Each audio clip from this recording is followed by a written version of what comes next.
I just don't feel like studying. I'm with you. I don't feel like doing it. I have no motivation. Hi, James from engVid. I know that you're watching this channel because you want to learn English, but I also know, because you're human, that there have been many times when you just didn't feel like doing it. Perhaps this is one of those times you didn't want to study, but you put on this video in hopes that I can help you. Well, you're in luck, because I'm going to give you 4 steps to help you get motivated to study English even when you don't really feel like it. Because I've got there's a guy named Archimedes, and what he said was, give me a big enough lever. I'm paraphrasing, which means I'm not using the exact words. So he talked about giving a big enough lever or lever and a fulcrum. So this triangle is a fulcrum, something you can use. He said you could move the world. Well, my thing is, if I can get you to motivate yourself to study your English, you too will be able to change your world or move your world. So let's go to the board and find out what 4 crazy methods I have for you. Now, these look really weird. I know when you're looking at it going, what the heck is all this?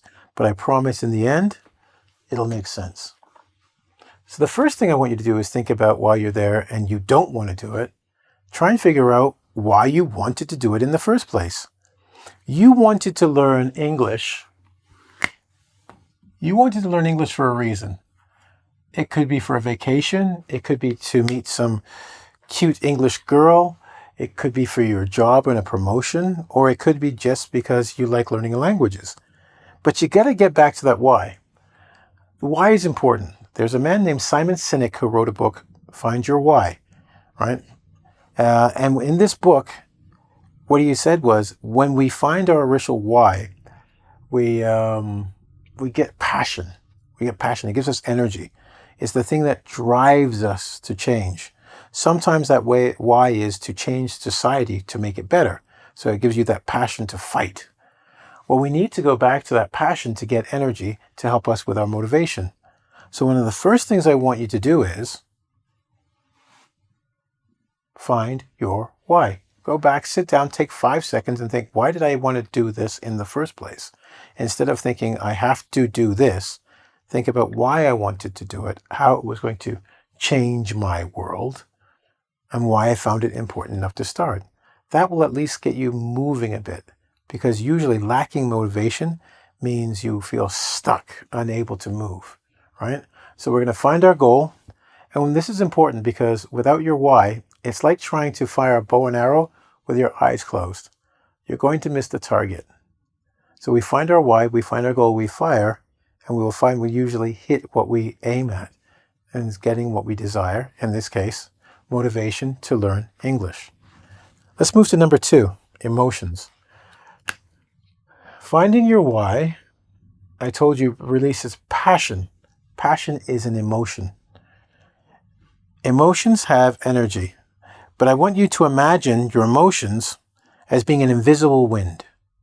And I want you to imagine that you're trying to walk in this invisible wind, but it's very, very strong. If you don't acknowledge, and that means pay attention to those emotions, and you don't understand what they're trying to tell you, they're going to hold you back.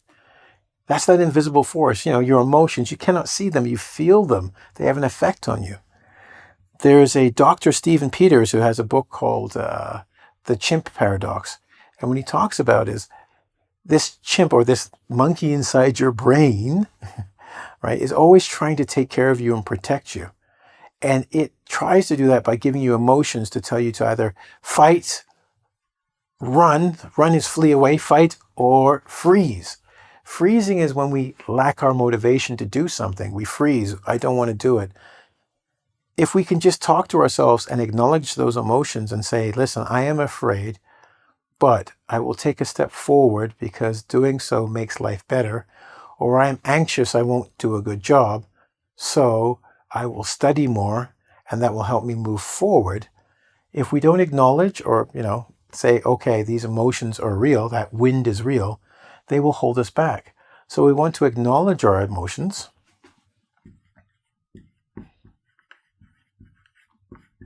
Because when we acknowledge our emotions, that energy that is holding us back is given to us so we can fly forward. Kind of cool, right? Just by saying, hey, I'm afraid, you can stop being afraid. By saying, I'm afraid, and why am I afraid? And thinking about what I can do to help my fear. Because that little monkey we were talking about holding you back can then help you move forward. Now let's move from there, from acknowledging our emotions, finding our why, acknowledging our emotions. A lot of you may not know this, but in North America, we have something called the carrot and the stick. It's about a donkey. And we talk about how do you motivate a donkey? Now, if you're a parent and you love your children, the carrot is like giving them candy and praise and saying nice things to get them to do something to motivate them. That's the carrot. Do something good. And the stick whoosh, is military. The stick of discipline. They won't listen. Make them listen. Okay? So a lot of people think, okay, carrot and stick, but here I have it reversed. It shouldn't be this way. It's usually reversed.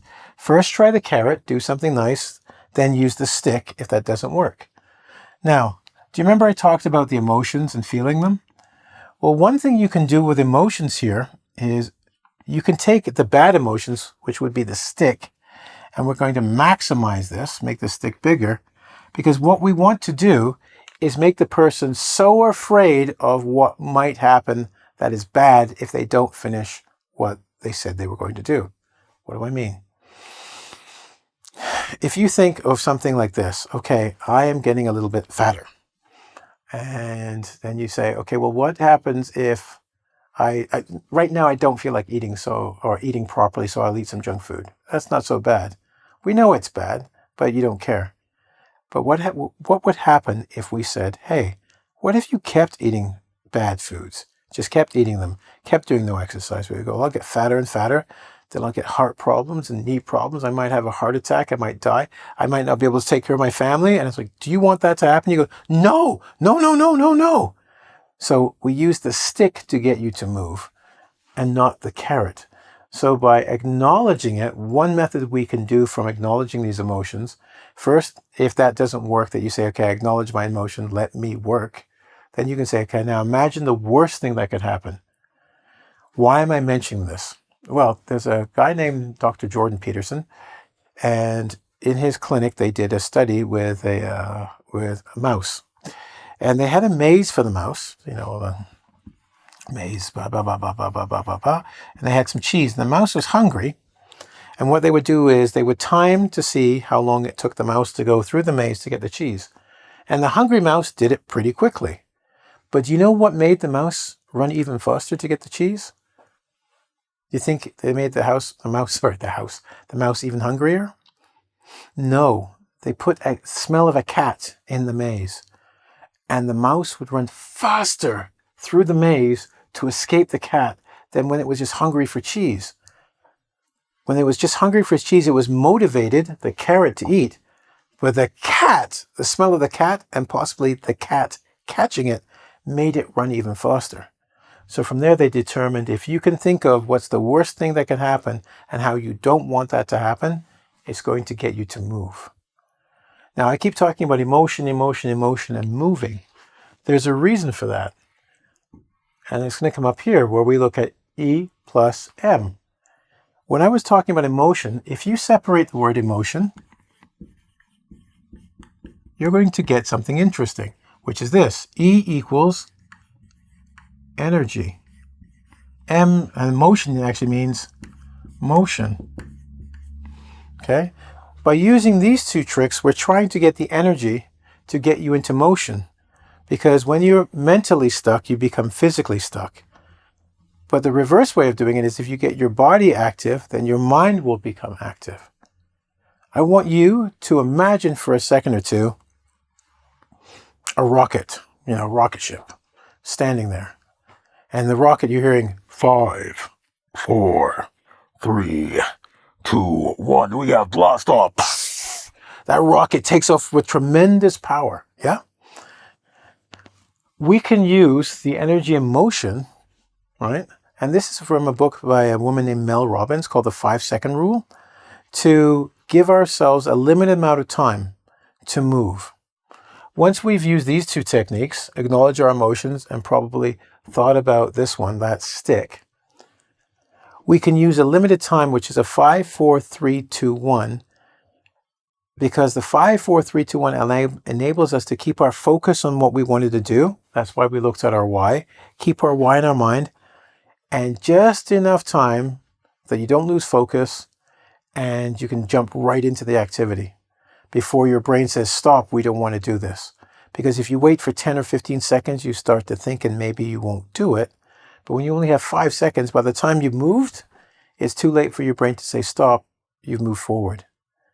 And by taking that energy, creating physical motion, we can then get mental motion to get motivated to do what we have to do. Cool? I know. So it's a simple system, and I promise you 4 steps. It's 4 steps. And all you have to do is just start with the first one, which is remember why you're doing this. And then try and figure out what are the fears holding you back, because lack of motivation or people being lazy isn't usually that they don't want to work. It's that they're afraid of something, and that keeps them stuck. Remember, fight, freeze, or flight? They freeze. So what we have to do is get them to find out or acknowledge what is getting them to freeze. And then maybe making that stick a little bit bigger so it scares them enough to move.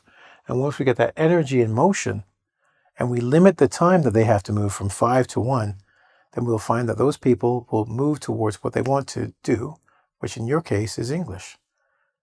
Good. I hope you enjoyed the video, and watch it again maybe if when you're getting a little stressed out about what to do, and they'll take these steps that go through them mentally, and you might find you're getting more done besides English each and every day.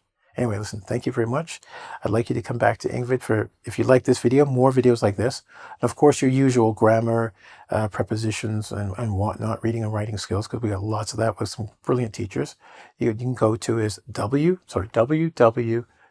ing as in English, vid as in video.com, and seek out those extra videos. Anyway, for now, have a great day. Stay motivated. Keep studying. Ciao.